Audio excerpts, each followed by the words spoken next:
Yeah, I was so amazed today that one of my fans, the Real Things podcast, go check her out, was cooking in her kitchen and she was watching the video that I posted lately. That means a lot. And she mentioned that I'm watching Med's World TV. You can go to her channel and subscribe. I send my love back to you. Delete the she's Jamaican. These pronunciations of these names are pretty something, but you can check her out. I tag down my community. I appreciate what gets us growing is, when we support one another. Like I always say that there's no man is an island in whatever you're doing. Let me tell you something. In this life, you will need people. No matter where you find yourself, you will need people. If you choose to live like an island and live alone, imagine when you're 6 foot under, people will come, whether you like it or not. So in this life, you will need people. And that's why I always advocate that. Support other people, no matter how little you can. Because one day, you will need people. And when you're not there, you see the people you're going to give trouble are the people who will be left looking for the people to support you. Yet you were not supporting anyone when you are able to. So kindly, I ask of you, when you can, support anyone. If someone is asking you to support them when they're creating content, if you can, just support them. It doesn't hurt. If someone is on a Rambi fundraiser and you have the capability, support them. Oh my God. I just remembered something that I don't want to mention here, but I remembered someone asked someone for help, and they tried and asked them, when I needed help for someone else, were you there? Let me tell you something. In this life, you don't know who will hold your hand tomorrow. And you know what? Anybody can need help at any time. I've always said that no one is, what is the best word even to put it? No one is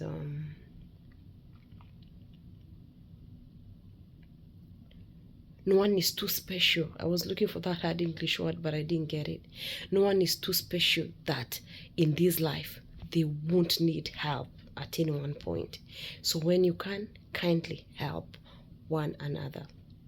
Anyway, that is not what brought me to these streets in the night. Actually, don't be disgusted by my jacket. Let me tell you the truth.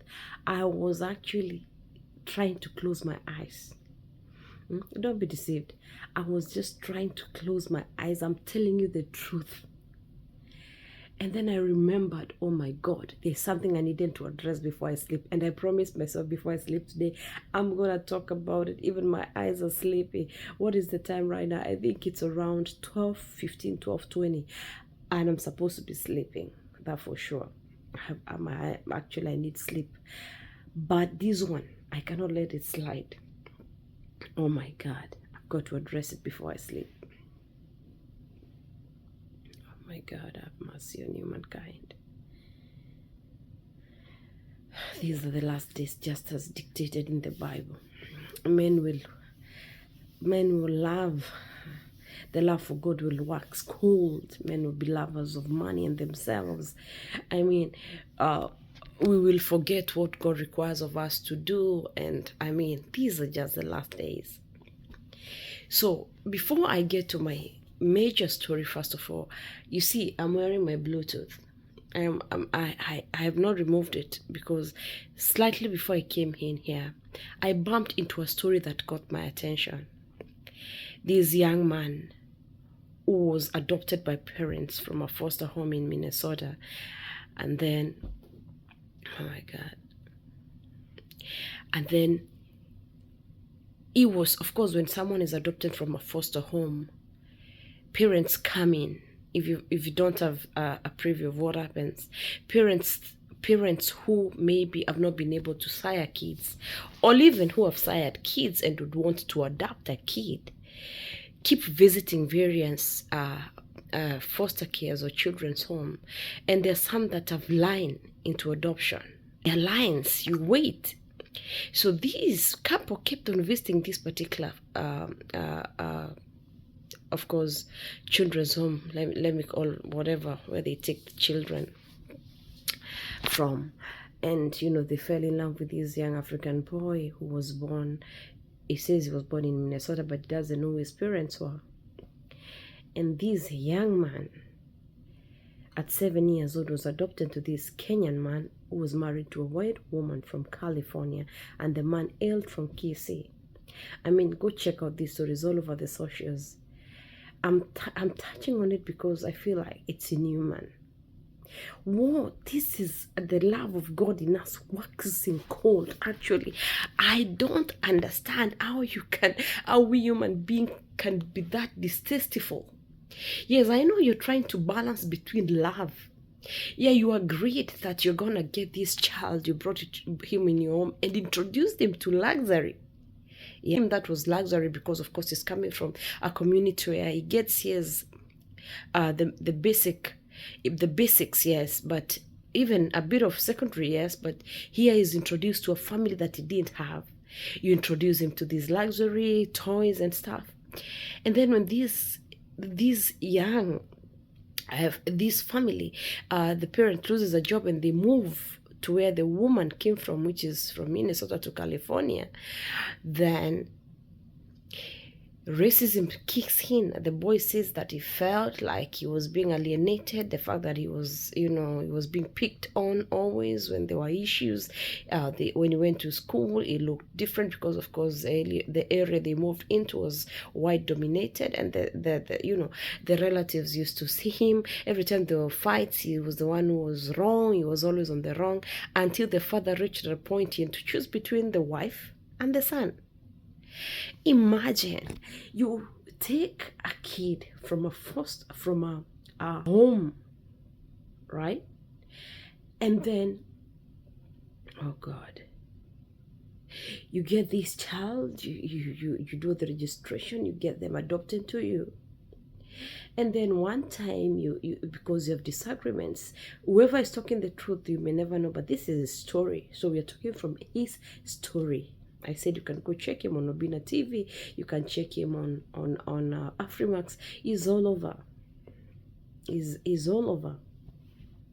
So this young man, he says that one day the grandfather, the grandma, or the mom to the dad, who was Richard, felt ill, and they came back home in Kisii. This was the first time he stepped his foot in Kenyan land and Kenyan soil. Only to come, they stayed there for 2 months. Sorry, the first born, the mother died, and you see the young man, when they were coming back, now it came to the grandmother died, and it came to a time they were supposed to go back to America, and then on their way, he was put in a different cab. The parents had taken his passport, his documentation, everything that he had. He only had a small bag and small, possibly credit cards that he used to use here. And he was left somewhere near the airport. They never allowed him to go to the airport. He says the people were carrying him were behaving weird because the other vehicle that the parents were in was full. Now he was told to use this other vehicle. So the plan had already been hatched for him to be left in this country.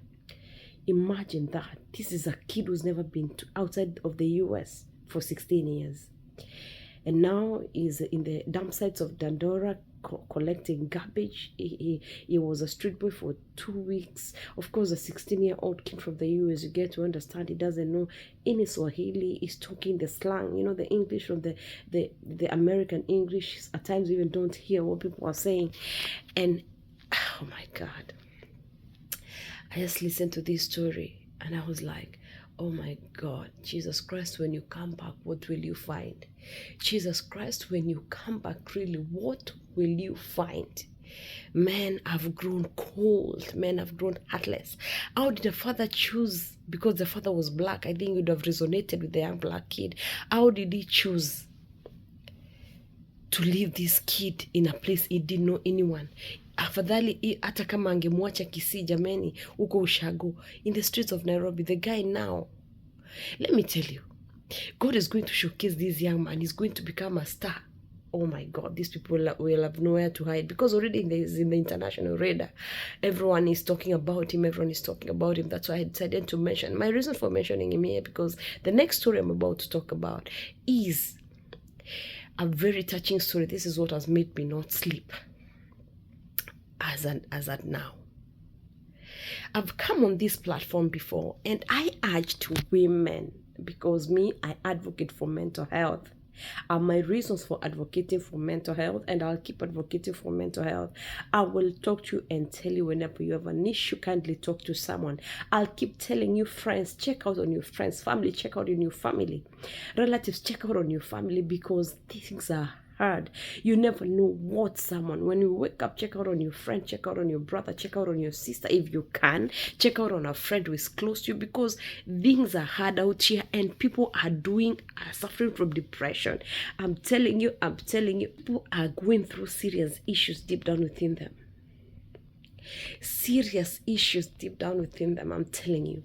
Now, I've come on this platform and said, no one is perfect in this world, but I've urged us as women, if things are escalating in a negative front, in a way that they're uncontrollable, oh my God, just pack your bags and leave. Go back to people who loved you once. And if at all these people will not take you, look for a place to go. And if you can sustain yourself, it's okay. Try it. People have called me names because they say, Medron, you preach God. God does not advocate for divorce. God does not. Yes, God does not advocate for divorce. But I have an instance of a lady who was returned in a coffin because the mother was an ardent church goer. And the lady would come and tell the mother, this man is battering me. The mother would tell her, no, mwanamke ni kuvumilia.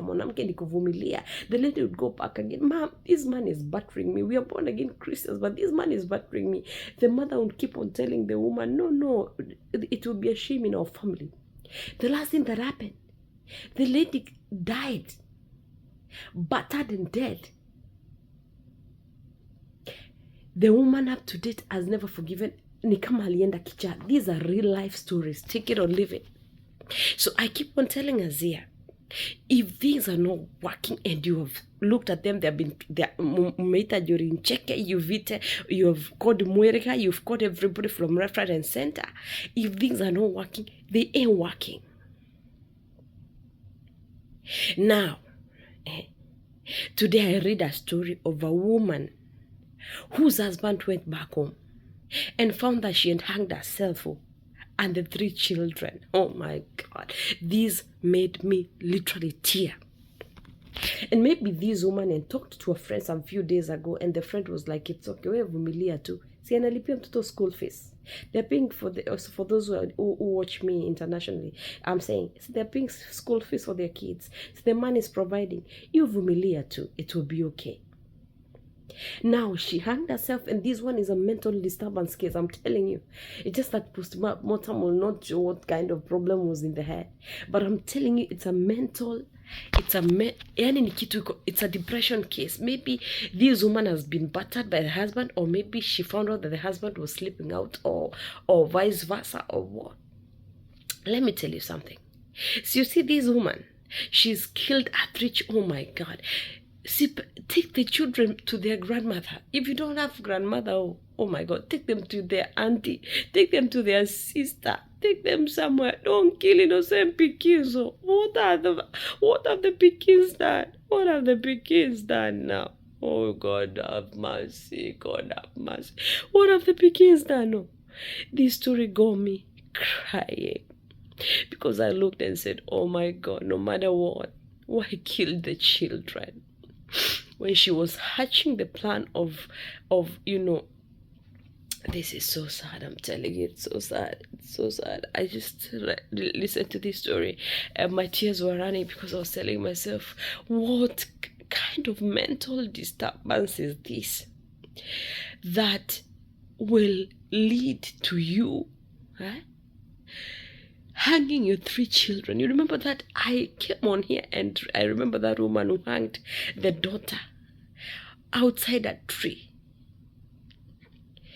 I said, please, women, no matter how hard it is, take your child. Start talking to a church counselor if you believe in church, or start talking to a family counselor if you believe in family counselor. Start talking to your mama. Start talking to whoever you can talk to, but don't die alone. No, don't die alone. In Kenya, femicide was so common last year. People were dying left, right, and center. Others committing suicide, others being killed, others. It is disheartening to see a mother die and hang her 3 children. Raising a kid is no joke. Let me tell you guys here, whoever is watching this video as you sleep today, carrying a child in a woman's womb is not easy, let alone taking care of a child. And here comes a psychopath, a son of Pharaoh, who sinks you into mental depression to an extent of you killing yourself and killing children. Don't get there, my dear. Don't get there. Don't get there. This guy's gonna remarry and move on. Don't get there. Don't. Take your children to your mom if she's there. Better still give your children to a sister. But people are crying here. You see an example of Richard, who abandoned the kid to Ndadora Dumpsite. Look at that human being. And now these are the human being. I don't know what he did to the wife, who ended up. Oh my God. Oh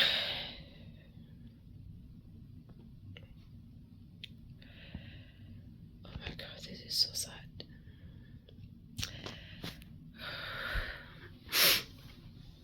Oh my God, it's so sad. Oh God.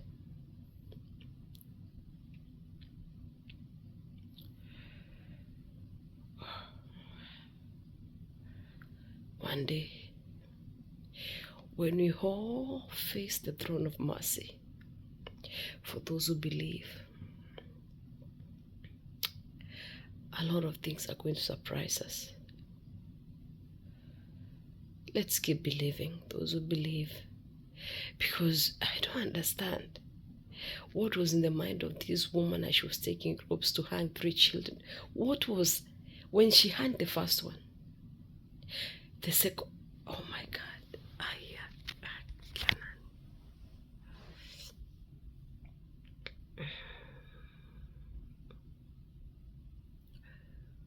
Oh Jehovah, Lord, have mercy.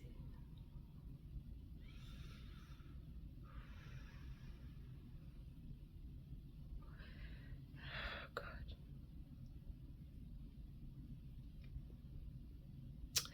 Have a good night, guys. Love you. See you later.